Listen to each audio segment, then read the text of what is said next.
Hey guys, welcome to another episode of Electrical Theology, Esoteric Life Coaching, where we look at life, your personal, your emotional, your mental life, your spiritual life, your financial life, and we look at it from different perspectives, from a supernatural perspective, from a metaphysical, from all different sides, even medical, neurological, emotional, programming. We look at things and then try to solve, and not so much like a puzzle, but to see things from a different perspective and see that the whole puzzle's already in front of you, right? We just have to acknowledge the pieces.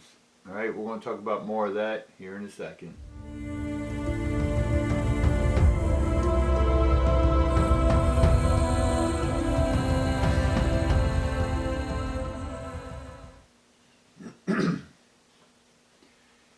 Alright guys, I took the last couple days off, and for the reason the energy was so intense coming through and changing in me. I can't speak for any of you. If you can, leave me a comment down below and let me know if you've experienced similar energies. We have so many solar flares, planet alignments, moons, retrogrades, all of this stuff, guys. We got so much energy. There's energy coming from individuals and groups that are just expressing themselves consciously and unconsciously, and this can have adverse effects, or it can have supportive effects.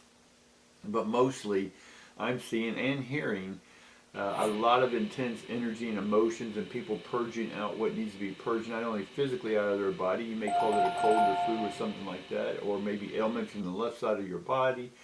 Could be a lot of different things for a lot of different people, but this is the energy opening up to the higher frequency that we've talked about so much, and it's affecting people. Now, even myself, I can normally handle these waves, these highs, these lows. I'm used to them, right? But this one was so intense Monday that I started doing a video, and it was just blank. Everything was blank. It was almost like it was telling me, hey, just chill. Don't worry about getting a video out. Don't do this. Just take care of yourself. Chill. And so it was telling me just to chill, right? Or me telling myself to chill, because anything that I would even think or say would just be so charged. Not necessarily in a negative sense, but just in an unstable sense. So even if I did have a nice conversation, somehow the energy inside me is being transmitted, how would we want to put that? Very unstable, right? And then that could be misinterpreted. So I didn't even really talk to anyone other than, the close immediates around me. And even Tuesday, I still felt the residuals, even up to last night, even this morning. And so all I've done in the last couple of days is just meditate. Helped out a couple people, but just meditated, kept quiet, contemplated. I didn't try to write anything, didn't try to think of what I'm going to say on these videos. Nothing. I just simply just chilled. And so this video is about today, because the energy's calmed a little bit for now, and a lot of it is just helping you through what's going through you maybe right now, and the toughness and the transitions, right? We got to look at life sometimes that there's not any help coming. Right? I read a great book years ago called 1 Minute After. Forsyth, I think, is his name. He's actually from the town that I'm in.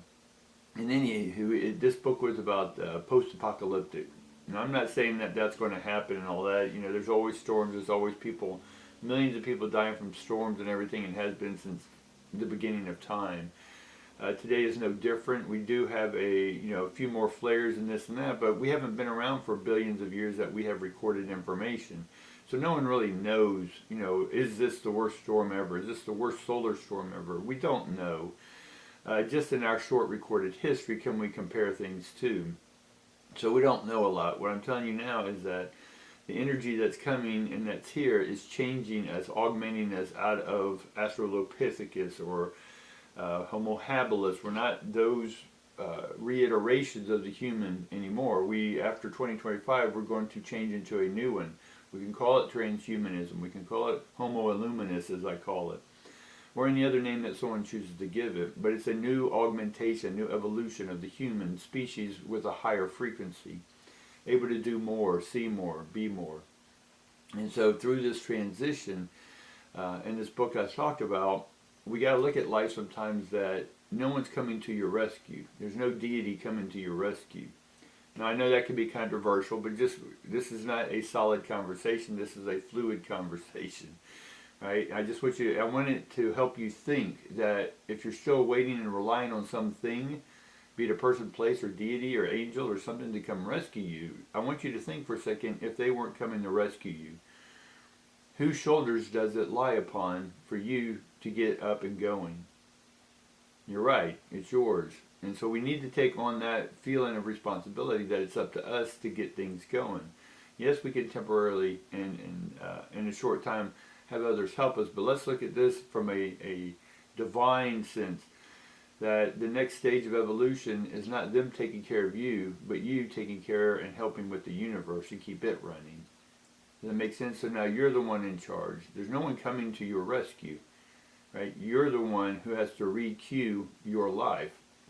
That makes sense. You got to look at life as if no one, let's say the world in that book is, it's post-apocalyptic. Electromagnetic pulse hits everything, and everyone's waiting around 3 days waiting for rescue to come get them, but, it knocked out everyone and everything. And so eventually they figure out after a few weeks, no one's coming to help them out. No one's going to drop off food or aid or anything because there's no vehicles to run. There's no airplanes to fly. Right? All the refrigeration's down. All the medicine's down. People are dying left and right by the hundreds of thousands each and every moment, each and every second. But the point I'm trying to make is that I want you to think that there is no one coming to rescue you. So who has to rescue you? You do. All right? And that's the mindset I want you to get in. Not that I'm saying that people won't come. I'm just saying get in the mindset that throws a responsibility for you to do you.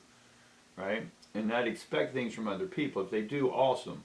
But I want you to get into that mindset, step forward, because I want comment down below how you feel when I say that they're not coming. It's up to you. Does that put a sudden shift in your consciousness that says, oh, maybe I do need to start doing it. Maybe I need to get off my lazy butt and do stuff. Maybe I need to quit whining and complaining about things and actually get out there and do something, right? Help people, serve people, however that may be for you. All right, guys? I don't want to leave that on a down spiraling, heavy on your consciousness, but I did want to enlighten you into that. Hey, what if you were somewhere? If you were climbing a mountain and you fell and you screamed and screamed, but no one's coming to your rescue, you got to do something for yourself. And so, by doing something for yourself, will eventually help serve others. All right, guys, that's what I got for you today. See you tomorrow.